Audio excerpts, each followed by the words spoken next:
All right, we are in 2 Samuel chapter 14 this morning in our Bible class. We looked at some of it last time, but I think it'll be good to do a little bit of a recap in what we talked about.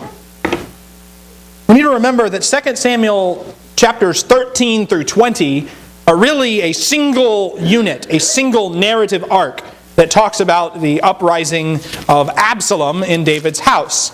This is in fulfillment of the words of Nathan the prophet to David in 2 Samuel chapter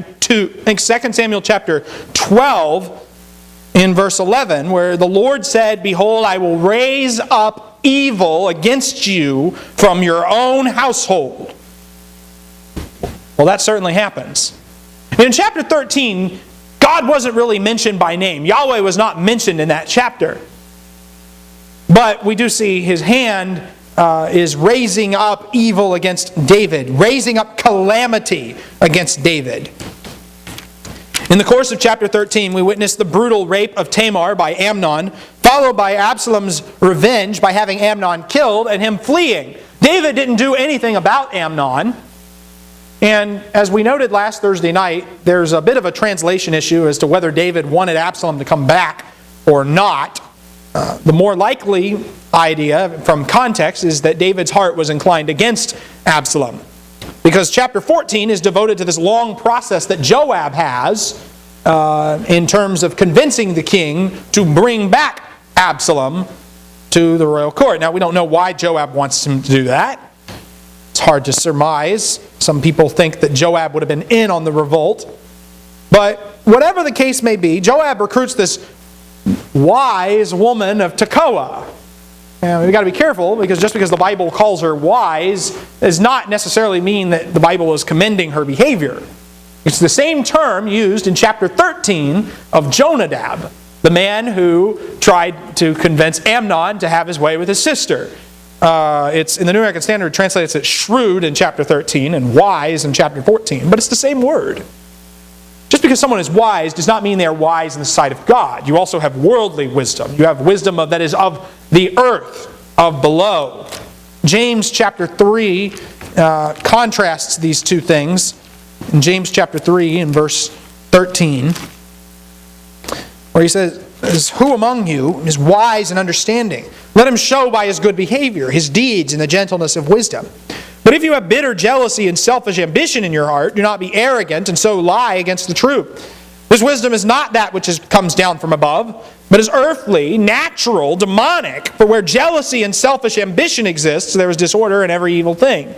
But the wisdom from above is first pure, peaceable, gentle, reasonable, full of mercy and good fruits, unwavering, without hypocrisy, and the seed whose fruit is righteousness is sown in peace by those who make peace." Now, you look at the woman of Tekoa, and what she seems to be proposing is, oh, well, that looks kind of peaceful. That looks kind of merciful. What do we do with that? But we noted something else last time, too. That, first of all, she's not sent by God. She's sent by Joab. Right away, you have that issue.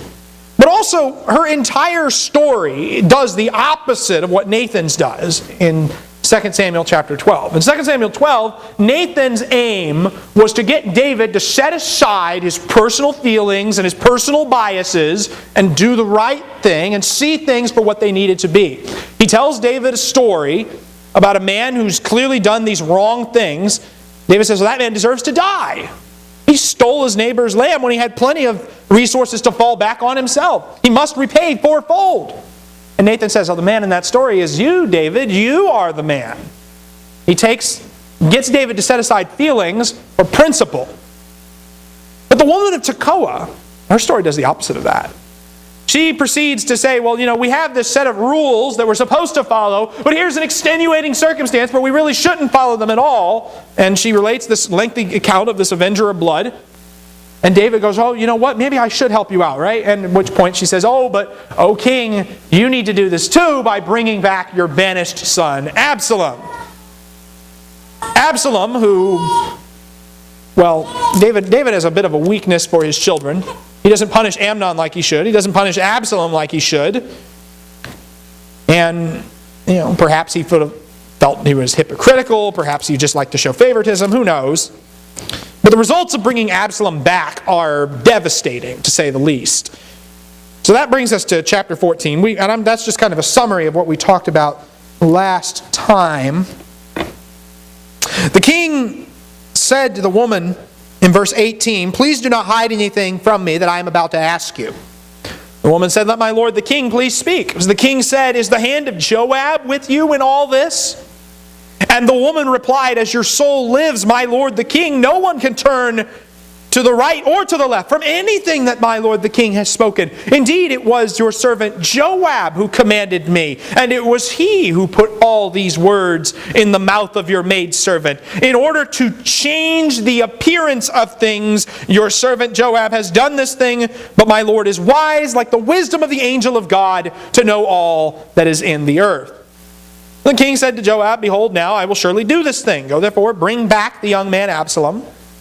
Joab fell on his face to the ground, prostrated himself, and blessed the king. And Joab said, "Today your servant knows that I have found favor in your sight, O my lord the king, and that the king has performed the request of his servant."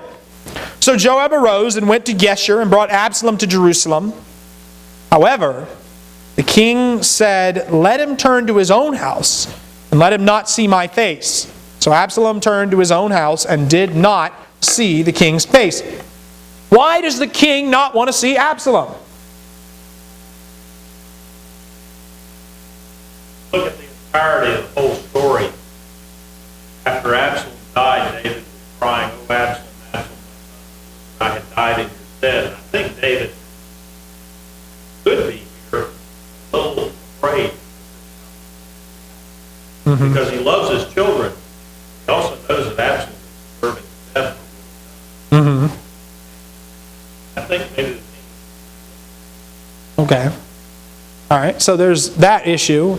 I mean, the heart of the king, of course, if we translate verse 1 as the heart of the king was against Absalom, it says, David's still upset. Well, you can come back, but not really.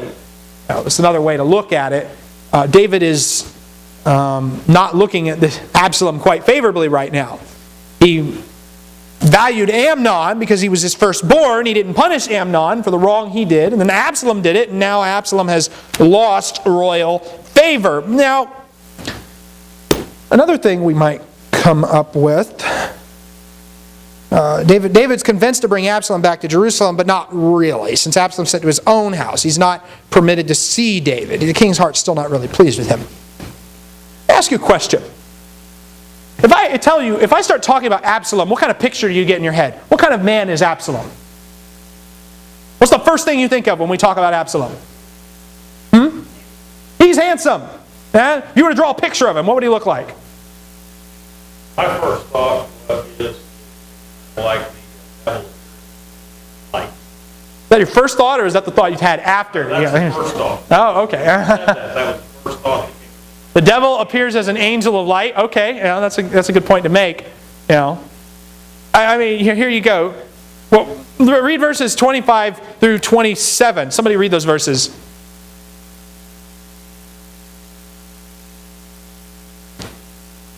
Now in all Israel, no one was as handsome as Absalom, highly praised. The sole of his foot to the crown of his head, there was no defect in him. When he cut the hair of his head, he cut it, heavy on him. So he cut it, he weighed the hair of his head, weight. Absalom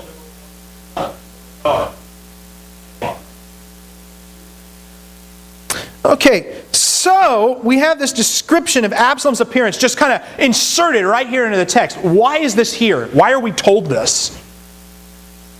Because God wanted us to. Why did God want to tell us this?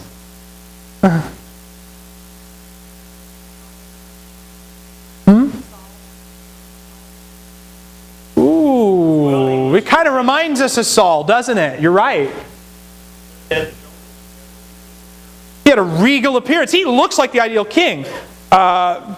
He reminds us of Saul in 1 Samuel 9 and 1 Samuel 10. He reminds us of David's older brother, Eliab, who was impressive of form and appearance, but whom the Lord said to Samuel, do not look at the height of his stature, because the Lord has rejected him. Because the Lord does not look at the outward appearance. God does not see as man sees. The Lord looks at the heart. That's in 1 Samuel 16. Also, his long hair and his pyromaniacal tendencies remind us of another character in the Bible. Sounds a lot like Samson, right? Long hair and likes to set stuff on fire. We're going to see some of that in a minute.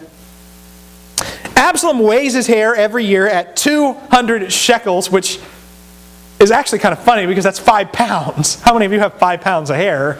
And of course we don't know how precise the conversion ratios are to get to that number. But Absalom has 3 sons and a daughter. We're only told the name of his daughter. His daughter's name is Tamar, which appears to be named for his sister. Tamar was mistreated and came to live with him, and he names his daughter after her. Later on, though, there's another issue that comes up in chapter 18 and verse 18. Absalom in his lifetime had taken and set up for himself a pillar which is in the king's valley, where he said, I have no son to preserve my name. So he named the pillar after his own name, and it is called Absalom's monument to this day. There's a passage a little later in 2 Samuel 18 that indicates Absalom had no children to inherit the throne from him. So he builds a monument to himself. It's his only legacy. Now, of course, that raises the question, well, do we have a Bible contradiction, or is there some way of harmonizing? Well, there's several ways of harmonizing it together. I mean, did all of Absalom's sons die? Did he build the monument before he had children? We don't know the answer to that. We just know that it's not necessarily in conflict. I would note in passing, none of Absalom's sons have names, which is kind of interesting. Children weren't normally named until several weeks after they were born. In fact, David's child that dies in infancy is not given a name either. It's possible that Absalom's son simply died in infancy. The survival rate for infants wasn't very good back then, and hasn't been very good until recently as far as world history is concerned. So that's a possibility as well.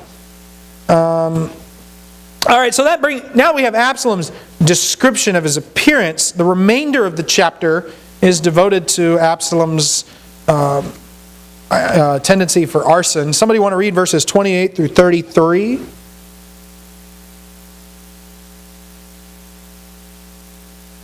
Absalom built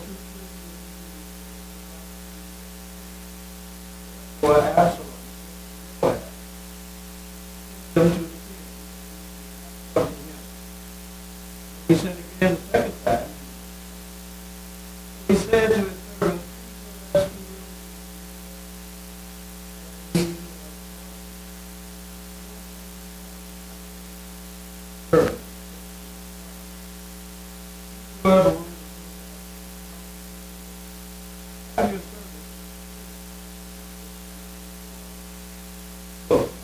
you say,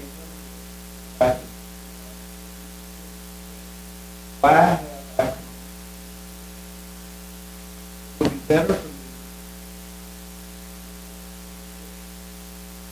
Now therefore, that there is iniquity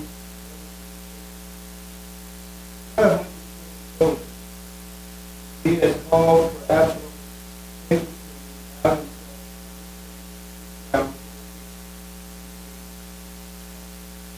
All right. Now, so Absalom lives 2 years in Jerusalem before he sees David. There's quite a bit of time that's passing here, by the way. We'll note that in a minute. Absalom, he tries to get an audience with the king, and the king ignores him. He tries to get an audience with Joab, and Joab ignores him. So why does Absalom now resort to setting Joab's field on fire? It'd get his attention. That's a nice way. That's a good way to get people's attention whenever they're not listening to you, is set their garden on fire and see if they come after you, right? That's a biblical authority for that right there, right? No, not really. Don't do that. But preacher recommends arson. That's gonna look bad in the headlines. Absalom points out the ridiculousness of the situation here. Why would you move an exile from Geshur to come be an exile in Jerusalem? That doesn't make any sense. Why would you do that? Would it be it would be better for me to still be back in Geshur? And then Absalom says something in verse 32 that I think is kind of interesting. Let me see the king's face, and if there is iniquity in me, let him put me to death. Now, have we seen that statement made anywhere before, like say in 1 Samuel?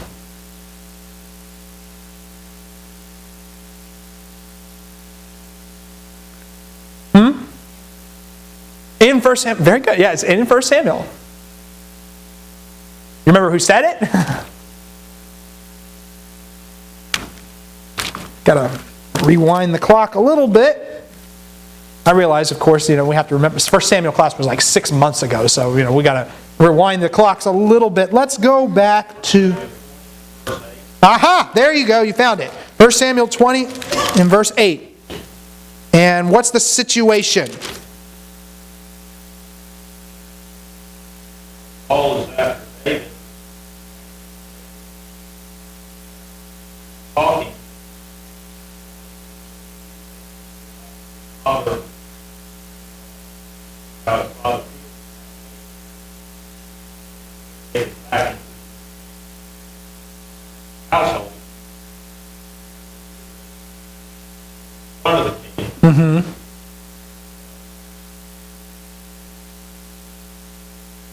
So, agreement is if it says it's good, you're covered. 7, verse 8, therefore, counsel with servant. You brought your servant to covenant with you. So, why then should you father? Jonathan said, far be it from you. I should indeed learn that evil decided by my father. I not You see what David is saying to Jonathan there? If there is iniquity in me, put me to death yourself. In other words, if Saul actually has a legit reason to be mad at me, then just go ahead and execute me yourself. Don't even bother handing me over to him. Carry out the sentence. Do justice. Now, is there actually iniquity in David that would be worthy of death? No, not in this story, there's not. Right? And he's trying to get back into royal favor, though. You see, Absalom is using similar language here. He's trying to get back into royal favor with David. But is Absalom's situation the same as David's? Why?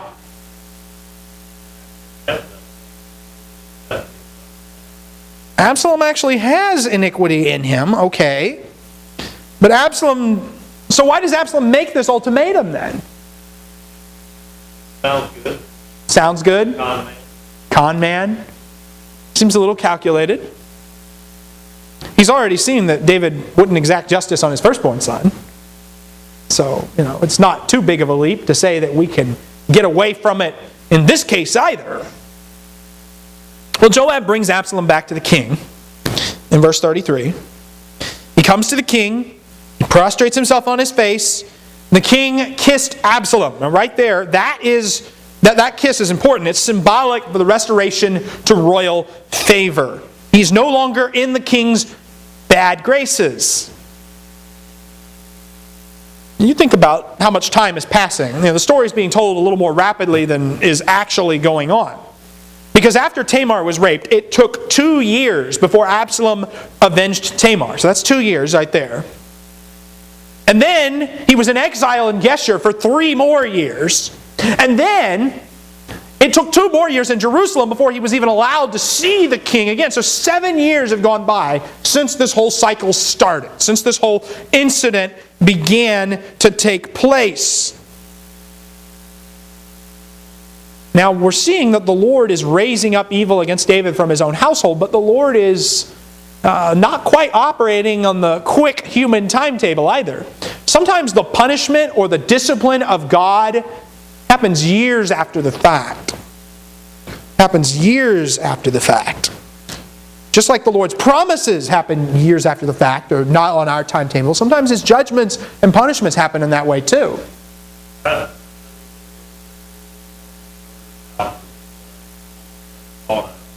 But every 7 years, the Sabbath rest of the land. Mm-hmm. There was sort of a dual of forgiveness of things. But then there was the year of Jubilee. Yes, every 50 years. And then 77s and plus ones. could this 7 years not have some kind of, I don't know. My gut, I mean, I don't want to stifle investigation or anything like that. So, by all means, dig into it. My gut instinct says no, just because the text doesn't highlight the number 7. But I could be wrong about that. So, that's what my gut instinct was. I think Yeah. Okay. Well, there. I thought I'd throw that out. It's good. It's good to think about things. I mean, the rabbit trails are there for us to go down them so we can tell other people whether they're worth going down or not. All right, with Amnon dead and with Absalom restored to royal favor, guess who's poised to become the next king? Well, Absalom. Kind of an interesting tidbit. Absalom's name means father of peace, which is the last thing he actually gives to his father. He brings anything but peace to his father. There's a little bit of an irony in his name there, I guess. Let's ask 2 questions. First of all, is David right to bring back Absalom?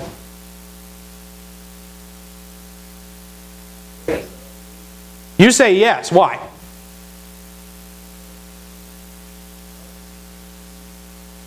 Okay. Okay, so there's a demonstrating forgiveness as he had been forgiven. That's certainly one way of looking at it. All right. Grace. Almost certainly out the law. Had to carry out the law or involve one or the other. Yeah, you're right. Middle ground there. No, you're right. What David's doing by having him sort of exiled in Jerusalem is this half measure. It doesn't really do anything. A lot of times Christians take half measures when they're dealing with a situation. Look, either speak up or shut up. That's basically the thing that a lot of Christians, I think, need to learn. You either talk to your brother about the problem and deal with the problem, or you let it go and you move on. But you don't play this game where I'm going to keep you at arm's length distance. I can't really kick you out, but I don't really want to talk to you or have anything to do with you either. That's not appropriate. I realize that's a tangent, but that's something that we could do well to learn from. Mark. That's a half measure. Half measures are seldom very helpful. But okay, now let's look at this another angle too. Is God's providence at work in Absalom's return?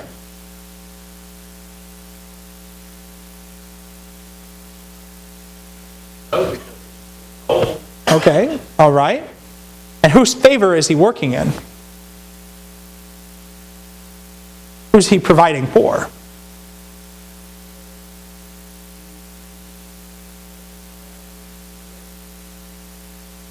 Mm-hmm.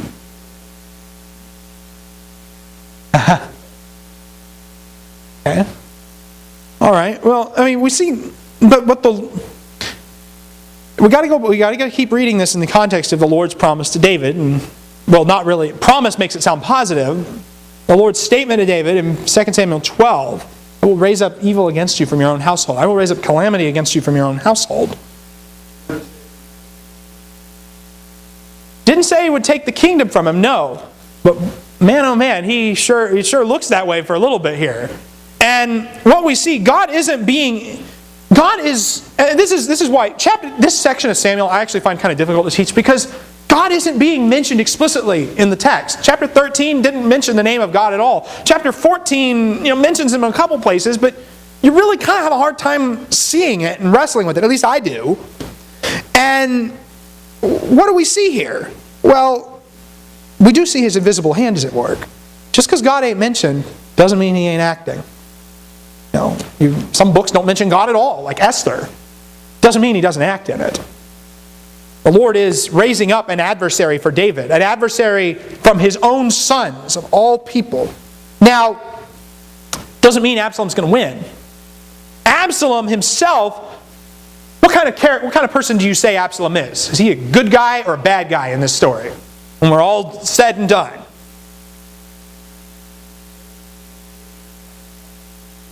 Okay. But what happens? He does all the wrong things about it. You know.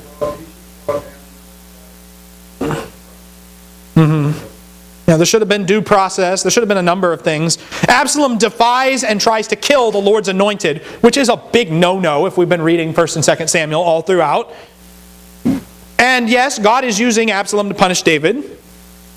But since David ultimately proves himself more righteous than Absalom, we get this statement in 2 Samuel chapter 17. In verse 14, that the Lord had ordained to thwart the good counsel of Ahithophel so that the Lord might bring calamity or evil on Absalom. The Lord raised up calamity against David from his own household, but now he turns around and raises it up against Absalom as well. The justice of God frequently works like this in the Scriptures, where the Lord will use somebody who is wicked to judge somebody that might be a little less wicked. Like, for instance, the Babylonians being brought as judgment on Jerusalem. You read the book of Habakkuk. Habakkuk is really puzzled by the fact that God does that. But then, if that nation, that wicked nation that the Lord uses, does not have their proper motives, and they usually don't, then the Lord turns around and judges them as well. This is what's going on in the book of Isaiah, chapter 10. Isaiah chapter 10, God uses Assyria to judge Israel, and then he turns around and says this in verse 5, "Woe to Assyria, the rod of my anger." Well, what's a rod for? A rod is a tool of discipline. "The staff in whose hands is my indignation. I sent it against a godless nation and commissioned it against the people of my fury to capture booty, to seize plunder, to trample them down like mud in the streets. Yet it does not so intend, nor does it plan in its heart. But rather its purpose is to destroy and cut off many nations." Assyria doesn't have the right motives. They have a purpose in their heart, an evil motive. They're not thinking while they're attacking Israel, "Oh, we're doing the Lord's will. We're helping Him discipline them. We really don't want to be mean to people, but this is the Lord's will." That's not the goal here. No, what Assyria says is, "Are not my princes all kings? Is not Calno like Carchemish, Hamath like Arpad, or Samaria like Damascus? As my hand has reached to the kingdoms of the idols, whose graven images were greater than those of Jerusalem and Samaria, shall I not do to Jerusalem and her images just as I've done to Samaria and her idols?" Verse 12, that will be when the Lord has completed all His work on Mount Zion and on Jerusalem. He will say, "I will punish the fruit of the arrogant heart of the king of Assyria and the pomp of his haughtiness." And it goes on. We're not going to read the whole oracle because there's a lot to it. But what's taking place here is that the Lord will have someone that He uses for His purpose of judgment. But just because God chooses you and uses you does not mean that He's going to keep you and that you've been faithful to Him. Sometimes God uses people for a purpose, and then when their purpose is complete, He then brings judgment on them as well. That whole business with Pharaoh in Egypt, the Lord hardens Pharaoh's heart. Did Pharaoh serve God's purpose? Yes, he did. If Pharaoh had agreed to let the people go outright, would he have served God's purpose? Yeah. Well, yeah, he would have, but when he refused to let the people go, he also served God's purpose, in that the Lord could demonstrate His glory. He raised him up. God said to Pharaoh, "I could have destroyed you right away, but instead I allowed this thing to continue. I allowed you to remain where you are so that everybody could see what kind of God I really am." That's what's going on here. That happens at the national level, but it's going on here at the personal level with David and Absalom. That's what's taking place in these chapters. Mark. Also remember that death. It's true. Okay. All right. Now, David, here's an interesting thing. Some people don't handle being the discipliner well, and some people don't handle being the disciplined very well. How does David handle being under the rod?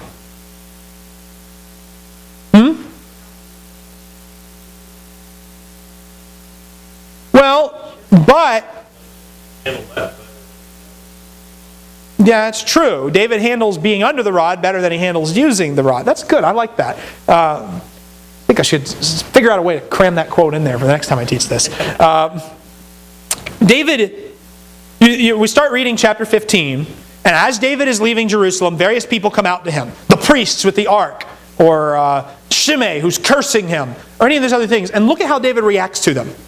He says, the ark needs to go back. If the Lord wants to bring me back, I'll come back. If the Lord doesn't want to bring me back, I won't come back.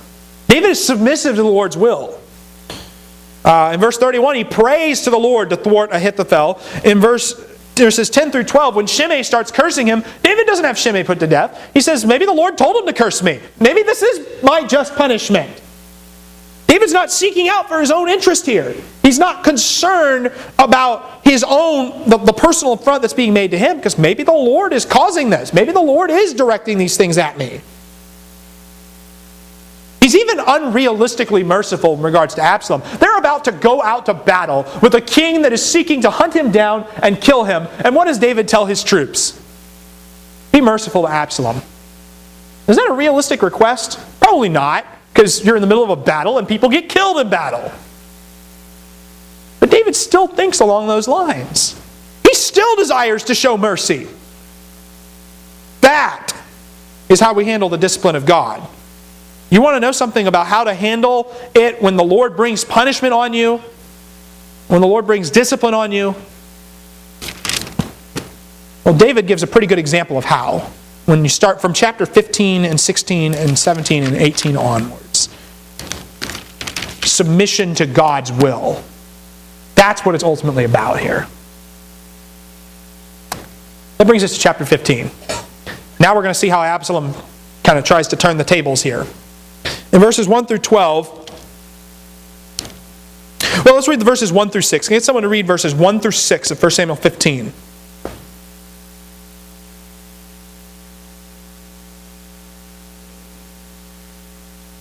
After this, it happened that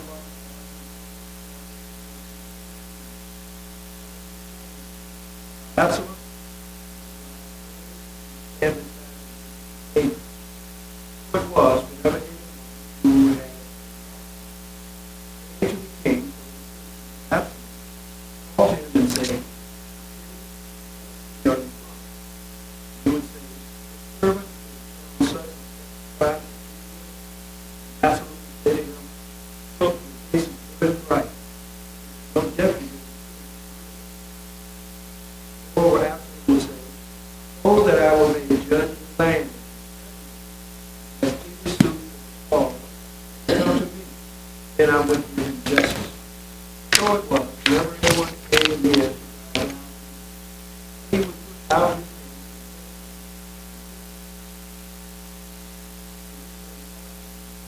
For all his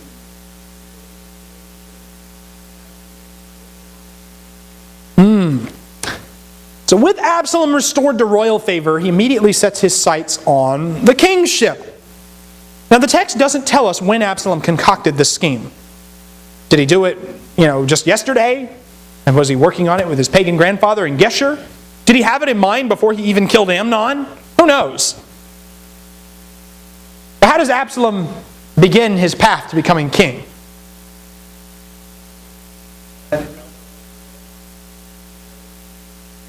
What would that be significant for? Makes yourself look good. Makes you look like what? Yeah. Makes you look like an authority. Makes you look like the king. Just for the job you want, not the job you have. You ever hear that expression? That's what's going on here. Absalom wants to be king, so he starts acting like it. He gets chariot, he gets personal runners. And then he does quite a bit of politicking here in verses 2 through 5. Political schmoozing. How does he do this?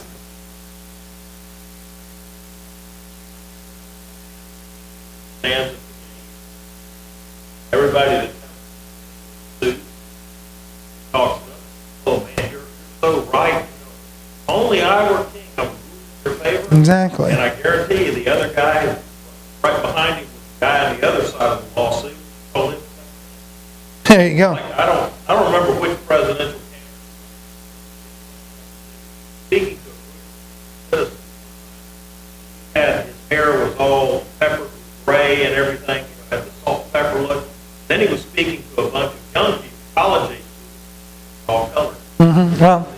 Absalom, he meets... Look like them. Absalom wants to make friends with everybody. You know, everybody who has a case. He tells them, oh, the king can't help you, but I can. Yeah. You know, politics are not about actually doing anything. Politics are about talking about how bad the current administration is and how you would do a better job. There is no politician, I don't care what party you're from, there's no politician on the earth that does not do that. They always talk about how bad the current administration is and how much better a job that they can do. Now, if you're the incumbent, that's kind of hard on you because, you know, it's like, I can't complain about the current administration because that's me. But, you know, so it puts you at a decisive disadvantage. But that's what's going on here. Politics are self-serving. No matter who comes to Absalom, what does Absalom always say? You're right. Absolutely. Absalom never meets a plaintiff with which he does not agree. Something to be warned, to be concerned about a little bit here. Now, there's actually an alternative view that says Absalom is, you know, trying to help the downtrodden and he's trying to right the wrongs committed with Tamar. That doesn't really seem like the way the text is portraying this, though. He's trying to win favor here.